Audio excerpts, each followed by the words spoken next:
बिस्मिल्लाहिर्रहमानिर्रहीम। अस्सलाम वालेकुम नाज़रीन, आप यूट्यूब चैनल देख रहे हैं। मैं इमरान खान हूँ। बहुत आम ख़बरों के साथ आपकी खिदमत में एक दफ़ा फिर हाजिर हैं। और सबसे पहले तो ये है कि सेनेट के बाद कौमी असम्बली में भी हुकूमत ने आइनी तरमीम जो है वो मंजूर करवा ली है। अब ये हुई कैसे है, ये कहानी अब आपको बताने की ज़रूरत नहीं है। गुज़िश्ता 2-2.5 माह से आपको हम यही बता रहे हैं कि एक आइनी तरमीम करने की कोशिश की जाएगी। पहले ये मामला कादी साहब की एक्सटेंशन से जुड़ता था, फिर ये मामला दीगर चीज़ों से जुड़ता था। अब करते करते हुकूमत बचाने के मामलात में आ गई। देखिए, जो चीज़ें हुकूमत पहले एग्रेसिवली कर रही थी, हुकूमत की कोशिश थी कि कादी साहब को एक्सटेंशन दी जाए, मामलात अपने कंट्रोल में रखे जाएं। अब हुकूमत एक डिफेंसिव पोजीशन में है। हुकूमत कम से कम एक ऐसी आइनी तरमीम लाने पर आ गई जिसमें उनकी जो जाली मैंडेट वाली हुकूमत है वो ज़्यादा देर तक ठहर सके या वो बच जाए, वो हुकूमत ना गिरे। तो ये इस वक्त का मुद्दा तो ये है जो समझ आता है। देखिए, इसमें जो सबसे टेक्निकल चीज़ है वो तो है आइनी बेंच। अब आइनी बेंच के हवाले से ना ये कुछ इंकशाफात किए हैं बैरिस्टर गौर साहब ने कि जो चीज़ें मौलाना फजलुर रहमान साहब कह रहे थे ना कि जो चीज़ें मेरे साथ तय हुई हैं या जो मेरा आइनी मुसव्वदा है उसके ऊपर आइनी तरमीम हो रही है, तो ये बात गलत साबित हुई क्योंकि बैरिस्टर गौर साहब ने कुछ चीज़ें बताई हैं। एक तो उन्होंने कहा कि तरमीम के हवाले से जो चीज़ें तय हो चुकी थी पाकिस्तान तहरीक इंसाफ और फजलुर रहमान साहब में और कमेटी के अंदर जो बातें हुई थी, ये तरमीम वो वाली नहीं है जो ऐवान में पेश की गई। वहाँ पे जालसाजी की गई, जाली हुकूमत है ना, जालसाजी हुकूमत में आए फॉर्म 47 पे, तो वहाँ पे भी इन्होंने जालसाजी की। अब वो जो जालसाजी की वो ये है कि नंबर 1 उसमें तय किया गया था, लेकिन चंद चीज़ें तब्दील कर दी गई हैं। ये तय था कि जो बेंच बनेगा आइनी अदालत का, उसमें कमेटी में उन्होंने कहा जी 5 सीनियर जजेस का नाम पहले आया था कमेटी के अंदर कि पहले 5 सीनियर जजेस होंगे, उनका आइनी बेंच बन जाएगा, यानी चीफ जस्टिस होंगे। उनके बाद 4 दीगर सीनियर जजेस हैं। अगर मंसूर अली शाह साहब फ़र्ज़ करें चीफ जस्टिस बनते हैं तो वो होंगे सरबराह आइनी अदालत के। उनके बाद मुनीब अख्तर, या अफरीदी, फिर नीचे अमीनुद्दीन खान और फिर एक और जज साहब। तो इस तरह ये 5 बनेंगे। लेकिन अब इसमें तब्दीली ये कर दी गई है कि चीफ जस्टिस के अलावा जो बाकी 4 जजेस हैं वो भी हुकूमत फैसला करेगी कि कौन से आएंगे। अब मज़े की बात यह है कि ये पाकिस्तान नहीं, दुनिया की तारीख में पहली पार्लियामेंट है जो अदालती बेंच बनाएगी। मैं आपको फिर समझाता हूं कैसे। दुनिया की जितनी भी अदालतें हैं ना, वहां पे जो बेंच बनाने का इख्तियार है ना, वो अदालत के पास ही होता है। कई मुल्कों में चीफ जस्टिस के पास होता है, कई मुल्कों में जजेस की एक कमेटी है उसके पास होता है। जैसा कि पाकिस्तान में प्रैक्टिस एंड प्रोसीजर की एक कमेटी बन गई है। हर मुल्क का अपना अपना तरीक़ाकार है कि इस खुदकार तरीके से बेंच तश्कील दिए जाएंगे। लेकिन पाकिस्तान की सुप्रीम कोर्ट वो वाहिद सुप्रीम कोर्ट बन गई है जहां पे एक आईनी अदालत बनाई जाएगी जिसके बेंच के जजेस का जो तयन है या उसके बेंच की जो तश्कील है वो पार्लियामेंट करेगी। ये बड़ी अजीब चीज़ है। यानी मैं हैरान हो रहा था, मैंने हबीब अकरम साहब से ये बात सुनी तो मुझे लगा कि ये तो दुनिया की तारीख बदल दी है पाकिस्तान ने आज। यानी इतना कंट्रोल, और आईनी अदालत पे ही क्यों कंट्रोल। देखें, धांधली वाला मामला कहाँ जाएगा? आईनी अदालत में जाएगा, आईनी बेंच के सामने जाएगा ना। ये जो आईनी तरमीम करना चाहते हैं कहाँ जाएगा? वहीं जाएगा। हुकूमत से रिलेटेड जितनी भी चीज़ें हैं, जितनी भी नाअहलियाँ हैं या जितनी भी 2 नंबरियाँ हैं, वो सारी उसी बेंच के सामने जानी है। अब हुकूमत अपना एक हमख्याल बेंच बना लेगी। चीफ जस्टिस चाहे उसके अंदर यरगमाल हो जाए, चीफ जस्टिस अगर मर्जी का नहीं भी है तो अपना एक हम ख्याल बेंच बना लेगी, या ऐसे जजेस को शामिल किया जाएगा जिन्हें बड़े आराम से कंप्रोमाइज़ पे मजबूर किया जा सकता हो। तो उन जजेस पे एक बेंच बनाया जाएगा ताकि कोई भी हुकूमत के लिए मुश्किल पैदा ना हो, बल्कि हुकूमत की मुश्किलात को आसानियों से तब्दील किया जाए। फिर एक और अल्फाज भी तब्दील किए गए और ये भी कि हाई कोर्ट के अंदर आईनी बेंचेस बनेंगे। ये तो कभी तय नहीं हुआ था कमेटी के अंदर, बैरिस्टर गौर ने बताया। ये भी कमेटी में तय नहीं हुआ था, तो ये आपने कैसे कर दिया? तो फजलुर रहमान साहब अगर ये कह रहे हैं कि आईनी मुसव्वदे में उनका बड़ा किरदार है, तो याद रखें कि चाहे ये मिली भगत के साथ हुआ या जैसे भी हुआ, इस आईनी तरमीम ने नुकसान पहुंचाया है पाकिस्तान की अदलिया को। इसके ऊपर जो है वो सबका अलग अलग सबकी अपनी अपनी राय है, लेकिन पाकिस्तान तहरीक इंसाफ के वो लोटे जिनके मैं नाम ले रहा था वो सामने आ गए। लेकिन 1-2 लोगों को देखकर हैरत हुई कि ये बंदे कहाँ से बीच में आ गए। शहबाज गिल साहब ने जो रिपोर्ट किया है कि वो देखें ना, वो पार्टी की मेन कमेटी के अंदर भी शामिल है, तो शहबाज गिल के पास डायरेक्ट पार्टी से इंफॉर्मेशन होती है, कोर कमेटी में भी होते हैं। तो उन्हीं से मैं आपको बता देता हूँ कि कौन कौन सा बंदा प्रॉपरली अब तक लोटा बना है। इस बारे में शहबाज गिल ने कहा कि जी मैं ये गुजारिश करता हूँ कि इमरान खान साहब को फैसला करने तक कोई इनका दिफा ना करे। वो ये नहीं कह रहे इन पे तनकीद ना करें, वो कह रहे हैं दिफा ना करें। शायद पार्टी पॉलिसी ये है। बहरहाल जो हाउस के अंदर जो लोग आए लोटे बन के, मैंने आपको 3 नाम पहले बताए थे। मैंने चौधरी इलियास का आपको शुरू से बताया हुआ था, मैंने आपको बताया हुआ था औरंगज़ेब खिच्ची का और ज़हूर कुरैशी का। तो जनाब ये ज़हूर कुरैशी, औरंगज़ेब खिच्ची और उस्मान, सॉरी चौधरी इलियास नहीं, उस्मान, चौधरी उस्मान का बताया हुआ था। ये तीनों तो कंफर्म हाउस के अंदर आए। इनके अलावा 2 और बंदे हैं जो हाउस के अंदर आए। उनमें एक जनाब मुबारक ज़ेब। ये मुबारक ज़ेब वो शख्सियत है, जब मैंने इनके लिए वीलॉग किया और मैंने बताया कि मुबारक ज़ेब कंप्रोमाइज़ होने जा रहा है और पाकिस्तान तहरीक इंसाफ को उनसे रब्ता करना चाहिए। वो पाकिस्तान तहरीक इंसाफ के साथ ताल्लुकात बनाना भी चाहते थे माजी में, तो तहरीक इंसाफ ने उनसे रब्ता भी किया। अब ठीक 2-3 दिन पहले मुबारक ज़ेब के साथ शाहिद खटक का रब्ता ख़त्म हो जाता है। शाहिद खटक जो है वो उसको ढूंढ रहे हैं, बाकी लोग भी ढूंढ रहे हैं, तो पता नहीं चल रहा था। मैंने इन्फॉर्मेशन ली तो पता चला कि मुबारक ज़ेब गायब है। तो वहाँ से मुझे आइडिया उस वक्त हो गया था कि मुबारक ज़ेब शायद कंप्रोमाइज़ हो गया है। तो फिर उसको देखा, मुबारक ज़ेब को शायद ज़्यादा अच्छी और बड़ी ऑफ़र मिली हुकूमत की जानिब से। तो वो मुबारक ज़ेब जिसने इमरान खान के नाम पे वोट लिया, अपने शहीद भाई के खून के नाम के ऊपर वोट लिया, वो जो चौकों में खड़ा होकर कहता था कि इमरान खान का साथ कभी नहीं छोड़ूंगा, उसने जितनी शराइत रखी वो सारी शराइत सूबाई हुकूमत ने मानी। इसके बावजूद उसी मुबारक ज़ेब ने पीठ में छुड़ा घोंपा पाकिस्तान तहरीक इंसाफ की। देखिए कुछ लोग कह रहे हैं कि वो अपने वोट लेकर आया था, अपना वोट तो उसका एक भी नहीं है, एक भी वोट उसका अपना नहीं है। वो हुआ ये था कि उसने इमरान खान के नाम पे और अपने शहीद भाई के नाम पे वोट मांगा था, तो लोगों ने हमदर्दी में आके वोट डाल दिया था। लिहाजा मुबारक ज़ेब जो है वो दोबारा कभी जीतने का तस्वुर भी नहीं कर सकता। उसने अपनी कीमत लगवा ली जितनी लगानी थी। अब ये बाजोड़ में जाके वहाँ पे एक जलसा करके देख लें, इनको आइडिया हो जाएगा। एक जी चौधरी इलियास।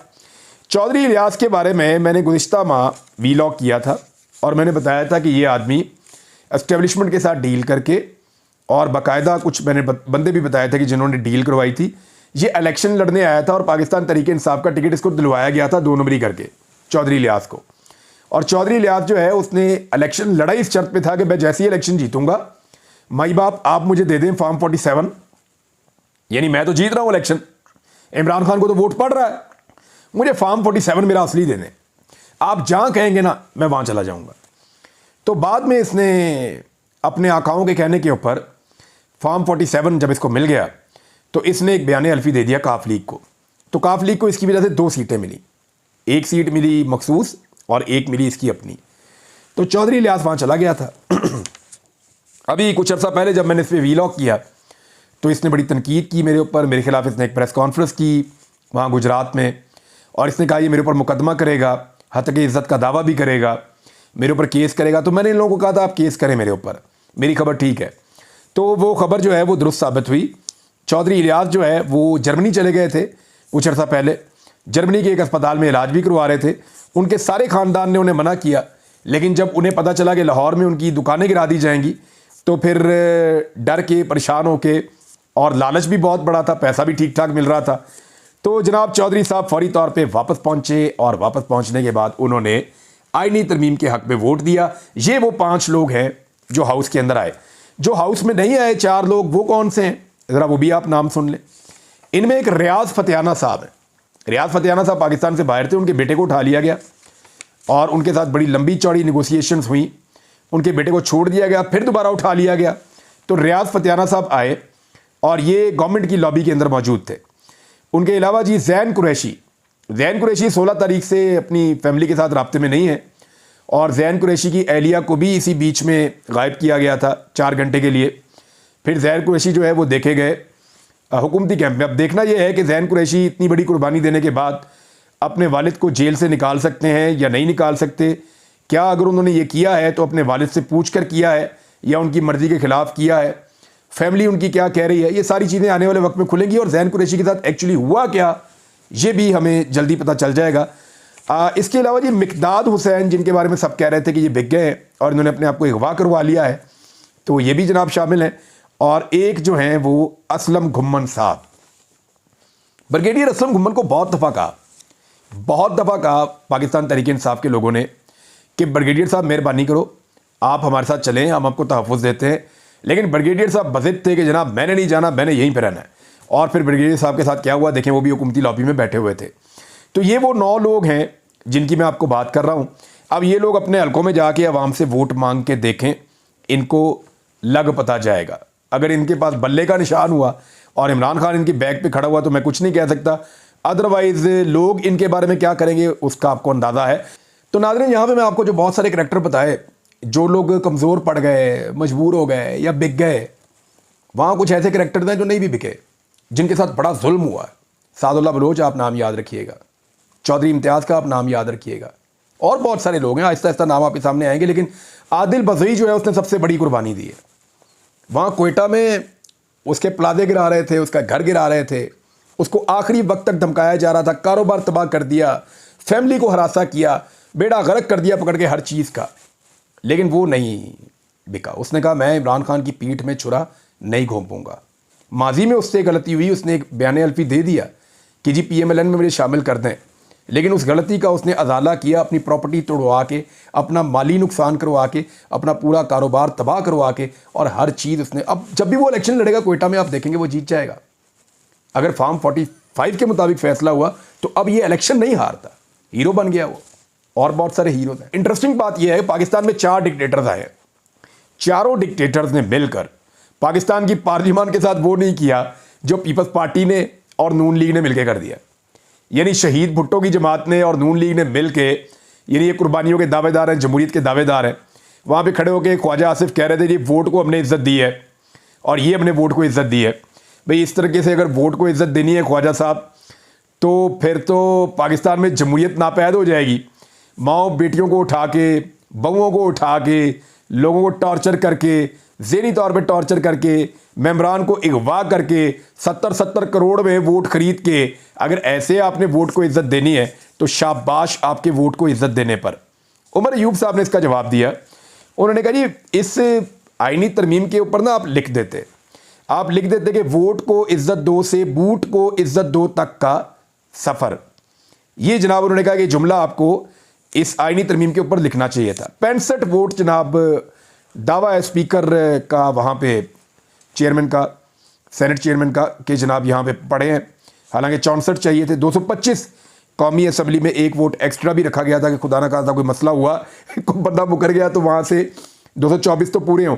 2 बंदे मुकर गए तो लॉबी में पीछे 4 बंदे बिठाए हुए थे कि ज़रूरत पड़ी तो इनके वोट भी डलवा दिए जाएंगे। इत्तला के मुताबिक 2-3 लोग और भी बैकअप पे मौजूद थे। अच्छा जी, डॉक्टर जरका, इनका मुझे एक फ़ोन आया था और लकीली उस वक्त मैं एक वीलॉग की तैयारी कर रहा था, तो मेरे ना माइक लगा हुआ था और इनका फ़ोन मैंने रख के स्पीकर फ़ोन पे सुना था। तो वो बच्चे ने बटन दबा दिया और मेरे पास इनकी पूरी कॉल रिकॉर्ड पड़ी हुई है। जो मेरी डॉक्टर जरका से बात हुई थी वो कॉल मेरे पास रिकॉर्ड पड़ी हुई है। वो इतनी इंटरेस्टिंग कॉल है, बड़ी मज़ेदार कॉल है। तो कभी मैं आपको बताऊंगा उसमें क्या कुछ है, हो सकता है जल्दी बताऊंगा। तो डॉक्टर जरका जनाब एक करैक्टर है और एक फैसल सलीम, ये 2 करैक्टर हैं। इन्होंने भी इमरान खान साहब की पीठ में छुरा घोंपा। इनके वोट की ज़रूरत नहीं पड़ी लेकिन बैकअप पे इनको रखा हुआ था। जबकि मैंगल साहब जो हैं उन्होंने बिलावल से भी मुलाकात की, फजलुर रहमान से भी मुलाकात की और अपने 2 सेनेटर भी दे दिए। मैं मैंगल साहब को ये क्यों कह रहा हूँ, देखें मैंगल साहब ने हमेशा बात तो वो करते हैं बलूचिस्तान की, लेकिन वो रवायती सियासतदानों से बाहर नहीं निकलते। आज बलूचिस्तान जो है वो मारंग बलोच के पीछे खड़ा है। आज बलूचिस्तान जो है वहाँ जो बहुत सारे नौजवान खड़े हो रहे हैं उनके पीछे खड़ा है। वो नौजवान क़यादत को लोग पसंद कर रहे हैं। अगर बलूचिस्तान में जेन्युइनली इलेक्शन होना शुरू हो जाए तो पुराने सरदारों की ज़मानतें जब्त करवा दें ये नौजवान। ये मैं आपको सच बता रहा हूँ। बैरिस्टर गौर साहब ने हवाला दिया और ये बहुत इंपॉर्टेंट चीज़ है। एक चीज़ जो है वो साकिब बशीर साहब ने भी बताई है, बड़ी इंपॉर्टेंट। मैं आपके सामने दोनों रख देता हूँ कि ये आईनी तरमीम चलेगी या नहीं चलेगी। उन्होंने ये कहा कि आर्टिकल 239 है एक और आइन का, और एक है आर्टिकल 156। इनके मुताबिक उन्होंने कहा कि जब तक मखसूस नशस्तें नहीं दी जाती और जब तक खैबर पख्तूनख्वा के सेनेटर्स मुकम्मल नहीं हो जाते या वो आ नहीं जाते ऐवान में, तो दोनों ऐवान नामुकम्मल हैं। तो नामुकम्मल ऐवान से आईनी तरमीम नहीं हो सकती, लिहाजा ये चैलेंज हो जाएगी और ये आईनी तरमीम नहीं है। ये बैरिस्टर गौर साहब ने कहा। तो क्या ये ऐसे ही है? देखें, एक तो 2/3 आपको चाहिए होती है ना, यानी सेनेट में आपको चाहिए थे, टोटल होते हैं 97, इस वक्त हैं 85। 97 अगर पूरे हों तब भी आपको 64 चाहिए, तो उन्होंने अपने 65 पूरे कर दिए। लेकिन जो 12 मौजूद नहीं है, जो खैबर पख्तूनख्वा से आएंगे, उनका एक हक और इस्तेहकाक ख़त्म हो गया। कि जनाब उनको जो मौका मिलना चाहिए था उनको वो मौका नहीं मिला वोट डालने का या उसके अंदर पार्टिसिपेट करने का। तो ये ऐवान क्योंकि नामुकम्मल है लिहाजा आईनी तरमीम नहीं हो सकती, ये मामला बैरिस्टर गौर ने उठाया। इसी तरह कौमी असम्बली का भी है कि 342 में से आपको 224 चाहिए होते हैं, तो अगर 224 आपने पूरे कर लिए 215 में से ही तो भी आपकी आईनी तरमीम हो गई। लेकिन वो जो ऊपर वाले बंदे हैं, वो जो मखसूस नशिस्तें हैं, जब तक वो नहीं आ जाते तो उनका एक हक है जो आईनी तरमीम में हिस्सा लेने का, वो उनसे छीना गया है, तो ईवान मुकम्मल नहीं है। तो इस हवाले से एक बैरिस्टर गौर साहब ने चीज़ सामने रखी है। देखते हैं सुप्रीम कोर्ट ऑफ पाकिस्तान क्या करती है। देखिए मुमकिन है सुप्रीम कोर्ट में ये तरमीम चैलेंज हो जाए और एक नई सिचुएशन बन जाए, लेकिन कुछ सवालात और हैं। हामिद खान साहब ने स्टेटमेंट दिया था, उन्होंने कहा था कि जी वकला की तारीख तैयार है और हम ईंट से ईंट बजा देंगे अगर ये आईनी तरमीम पास करवाने की या इसको लागू करने की कोशिश की गई तो।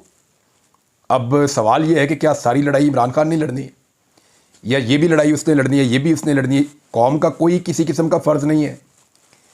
यानी इस वक्त जो अटैक हुआ है, आईने पाकिस्तान के ऊपर हमला हुआ ना, और अदलिया को टुथलेस कर दिया गया है। अदलिया की सारी पावर छीन के वो लोग ले गए हैं जिनका एहतसाब अदालत ने करना था। यानी आप ये समझें कि एक बंदे ने बड़ी अच्छी मिसाल दी, उसने कहा जी सारे चोर रल के अपना SHO चुन लो आपके साथ करना क्या है। तो यहाँ पे ये हुआ कि जिन लोगों के ऊपर अदालतों में केसेस हैं, जिन लोगों के ऊपर करप्शन के बड़े बड़े इल्ज़ामात हैं, उनकी पार्टियां मिलकर फैसला करेंगी कि जनाब हमने किसको लेकर आना है अदालत में जज, और अब अक्सरियत के साथ वही फैसला करेंगे।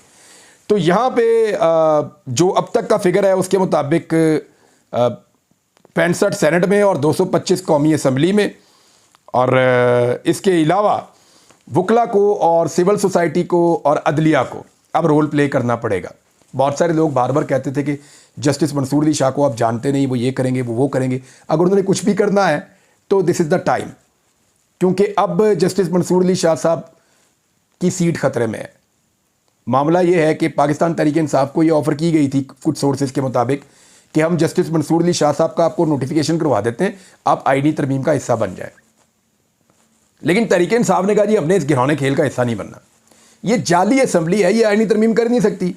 इमरान खान साहब का पहला वाला मौक़िफ़, और उसी मौक़िफ़ की वजह से अब पाकिस्तान तहरीक इंसाफ ने खुद कोई आईनी तरमीम के हक़ में वोट नहीं डाला। अब नाज़रीन एक खेल और पैदा हो गया है और ये बड़ा इंटरेस्टिंग है। अगर पाकिस्तान तहरीक इंसाफ को अपनी मखसूस नशिस्तें मिल जाती हैं तो फिर जो कमेटी बनेगी जजेस की तकर्री के लिए, वो पाकिस्तान तहरीक इंसाफ के बगैर कोई जज जो है उसकी तकर्री नहीं कर सकेगी, क्योंकि वहाँ पे 8 बंदे चाहिए होंगे। और अगर पाकिस्तान तहरीक इंसाफ को मखसूस नशिस्तें नहीं मिलती तो फिर अल्लाह ला खैर सल्ला। तो अब जो आईनी बेंच बनाया जा रहा है, इसका आप ध्यान में रखिएगा, ये चक्कर सारा यही है, ये सारा गोल चक्कर है। ये इसलिए बनाया जा रहा है ताकि मखसूस नशिस्तें पाकिस्तान तहरीक इंसाफ को ना मिले और अपनी मर्जी के सारे जजेस ला के बिठा दिए जाएं, ना सिर्फ सुप्रीम कोर्ट ऑफ पाकिस्तान में बल्कि जितनी भी आपकी हाई कोर्ट्स हैं वहाँ पे भी आईनी बेंचेस बना के अपनी मर्जी के जजेस बिठा लिए जाएं, ताकि हुकूमत को किसी किस्म की मुश्किल हो ही ना, और अगर कभी हो तो उस मुश्किल को अदालत आसानी में तब्दील कर दे। अब तक के लिए इतना ही, अपना ख्याल रखिएगा, अपने चैनल का भी। अल्लाह हाफ़िज़।